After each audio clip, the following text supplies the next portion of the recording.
ZEE5 ಇರುವಾಗ ನೀವು ನಿಮ್ಮ ನೆಚ್ಚಿನ ಶೋಗಳನ್ನ ಎಂದಿಗೂ ಮಿಸ್ ಮಾಡಿಕೊಳ್ಳುವುದಿಲ್ಲ. ಅದು ಸಂಪೂರ್ಣ ಉಚಿತವಾಗಿ.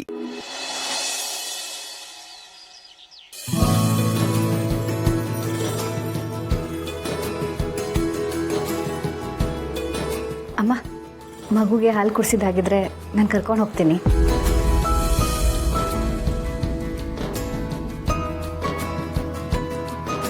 ಪೂರ್ಣಿ, ಅದು ಇನ್ನೊಂದು ಸ್ವಲ್ಪ.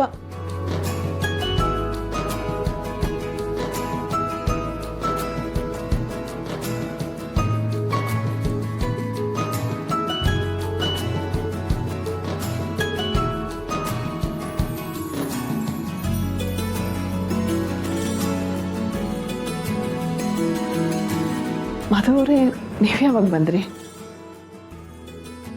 ಕೆಲವೊಂದು ಸಂಕಟದ ಮುಂದೆ ಇನ್ನು ಕೆಲವು ಸಂತೋಷಗಳು ಕಾಣಿಸೋದೇ ಇಲ್ಲ. ಸಂಕಟನ? ನನಗೆ ಯಾವ ಸಂಕಟನೂ ಇಲ್ಲ. ನನಗೆ ಅವಿ ಎಲ್ಲ ವಿಷಯ ಹೇಳ್ದ. ಡಾಕ್ಟರ್ ಬಂದಿದ್ದರಂತೆ.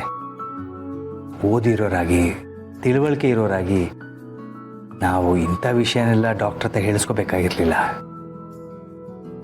ಹಾಲು ಕುಡಿಯುವಾಗ ಮಾತ್ರ ಮಗು ನಿಮ್ಮ ಹತ್ರ ಇದ್ದು ಅದಾದ ತಕ್ಷಣ ಪೂರ್ಣಿ ಬಂದು ಮಗುನ ತಗೊಂಡು ಹೋದರೆ ನಿಮ್ಗೆಷ್ಟು ನೋವಾಗುತ್ತೆ ಅನ್ನೋದು ನನಗೆ ಅರ್ಥ ಆಗುತ್ತೆ. ಆದರೆ ಪೂರ್ಣಿ ಮನಸ್ಸಲ್ಲಿ ತಾಯ್ತನದ ಬಯಕೆ ತಂದೋರೇ ನೀವು. ಮಗುವನ್ನು ಸಂಪೂರ್ಣವಾಗಿ ಪೂರ್ಣಿಗಿಂತ ಬಿಟ್ಕೊಟ್ಟೋರೇ ನೀವು. ಮಗು ಅವರದ್ದು ಅಂತ ಕೊಟ್ಟ ಮೇಲೆ ಅದ್ರ ಬಗ್ಗೆ ವ್ಯಾಮೋಹ ಬೇಡ ತುಳಸಿಯವರೇ. ಮನಸ್ಸು ಗಟ್ಟಿ ಮಾಡ್ಕೊಳ್ಳಿ. ಮಗು ಯಾರ ಹತ್ರ ಬೆಳೆದ್ರೂ ಒಳ್ಳೆ ಸಂಸ್ಕಾರದಿಂದ ಸಂತೋಷದಿಂದ ಬೆಳೆಯುತ್ತೆ. ನಾವು ಆ ಸಂತೋಷ ನೋಡಿಕೊಂಡು ಸಮಾಧಾನ ಪಟ್ಕೊಳ್ಳೋಣ.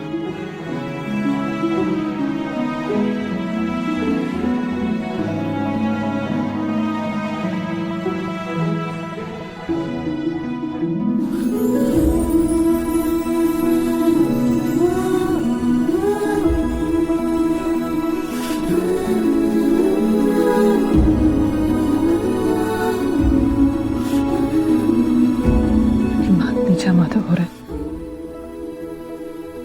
ಆ ಮಗುಗೆ ಪೂರ್ಣಿನ ತಾಯಿ, ಅದು ಅವಳ ಜೊತೆ ಇರೋದೇನೆ ಸರಿ.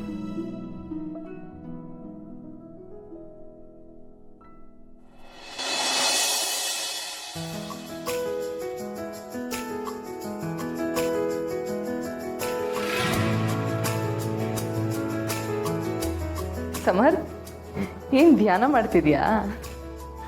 ಏನಿಲ್ಲ ಬಸ್ಸು, ಮಗುಗೆ ಹುಷಾರಿರಲಿಲ್ಲ. ಏನು, ಮಗುಗೆ ಹುಷಾರಿಲ್ವಾ? ಯಾಕೇನಾಯ್ತು ಸಮರ್? ಡಾಕ್ಟರ್ ಹತ್ರ ಹೋಗಿದ್ರಾ? ಇರು, ನಾನು ಅಮ್ಮಂಗೆ ಈಗಲೇ ಕಾಲ್ ಮಾಡ್ತೀನಿ. ನೋಡು, ಈ ವಿಷಯ ಕೇಳಿ ನೀನೆಷ್ಟು ಗಾಬರಿ ಆಗಿದೆಯಾ?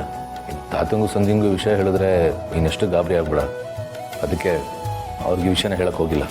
ಆದರೆ ಮಗುಗೆ ಏನಾಯ್ತು ಸಮರ್? ನಾನು ಅಮ್ಮನ ಹತ್ರ ಮಾತಾಡ್ಲಾ? ಬೇಡ ಬಸ್ಸು, ಈಗ ಪರವಾಗಿಲ್ಲ. ಮಗು ಸ್ವಲ್ಪ ಹುಷಾರಾಗೇ ಇದೆ. ಇಷ್ಟು ದಿನ ದೇವ್ರ ಹತ್ರ ಅಮ್ಮಂಗೋಸ್ಕರ ಬೇಡ್ಕೋತಾ ಇದ್ದೆ. ಆದರೆ ಮೊದಲನೇ ಸಲ ಅಮ್ಮನ ನಂತರ ಮಗುಗೆ ಬೇಡ್ಕೋತಾ ಇದ್ದೀನಿ. ಆದರೆ ಏನಂತ ಹರಕೆ ಕೆಡಬೇಕು ಅಂತ ಗೊತ್ತಾಗ್ತಾ ಇಲ್ಲ. ಅದನ್ನೇ ಯೋಚನೆ ಮಾಡ್ತಾ ಇದ್ದೆ. ಆಯಿತು, ಬೆಳಗ್ಗೆ ದೇವ್ರ ಮುಂದೆ ಮುಡುಕು ಕಟ್ಟೋಣ. ದೇವಸ್ಥಾನಕ್ಕೆ ಹೋದಾಗ ಅದನ್ನು ತೊಗೊಂಡೋಗಿ ಅದರಲ್ಲಿ ಪ್ರಸಾದ ಮಾಡಿಸಿ ಮಕ್ಳಿಗೆ ಊಟ ಹಾಕ್ಸೋಣ. ಈಗ ಸಮಾಧಾನ ಮಾಡ್ಕೊ. ಸರಿ, ಆಯಿತು, ಹಾಗೇ ಆಗಲಿ. ಈಗ ನನಗೆ ಸ್ವಲ್ಪ ಸಮಾಧಾನ ಆಯಿತು. ಆ ಮಗುಗೋಸ್ಕರ ಅಮ್ಮಂಗೋಸ್ಕರ ನಾನೇನು ಬೇಕಾದರೂ ಮಾಡ್ತೇನೆ. ಆ ಮಗು ಅಂದರೆ ಮನೆಯವರೆಲ್ರಿಗೂ ಜೀವ ಆಗಿದೆ. ಆ ಮಗುವಿನ ನಗುನೇ ಮನೆಯವರೆಲ್ಲರೂ ಮನಸ್ಸನ್ನು ತಿಳಿಯಾಗ್ತಿರೋದು. ಆ ನಗು ಯಾವಾಗಲೂ ಹಾಗೇ ಇರಬೇಕು. ಮಗುಗೆ ಒಳ್ಳೇದಾಗಬೇಕು. ಖಂಡಿತ ಒಳ್ಳೇದಾಗತ್ತೆ. ಅಮ್ಮ ಮಾಡಿರೋ ತ್ಯಾಗದ ಪ್ರತೀಕನೇ ಆ ಮಗು. ಯಾವ ತಾಯಿ ತಾನೇ ಹೆತ್ತು ಮಗುನ ಇನ್ನೊಬ್ರಿಗೆ ಸಂಪೂರ್ಣವಾಗಿ ಬಿಟ್ಕೊಡ್ತಾಳೆ ಹೇಳು? ಅಂಥದ್ರಲ್ಲಿ ಅಮ್ಮ ಪೂರ್ಣಿಗೋಸ್ಕರ ಆ ಮಗುನ ಬಿಟ್ಕೊಟ್ಟಿದ್ದಾರೆ. ತನ್ನ ಕಣ್ಣು ಮುಂದೆನೇ ತನ್ನ ಮಗುಗೆ ಇನ್ನೊಬ್ಳು ತಾಯಿ ಆಗ್ತಾಳೆ ಅನ್ನೋದನ್ನ ನೆನೆಸ್ಕೊಂಡ್ರೇನೆ ಕಣ್ಣಲ್ಲಿ ನೀರು ಬರುತ್ತೆ. ZEE5 ಆಪ್ ಡೌನ್ಲೋಡ್ ಮಾಡಿ ಎಲ್ಲಾ ಸಂಚಿಕೆಗಳನ್ನು ಸಂಪೂರ್ಣ ಉಚಿತವಾಗಿ ನೋಡಿ.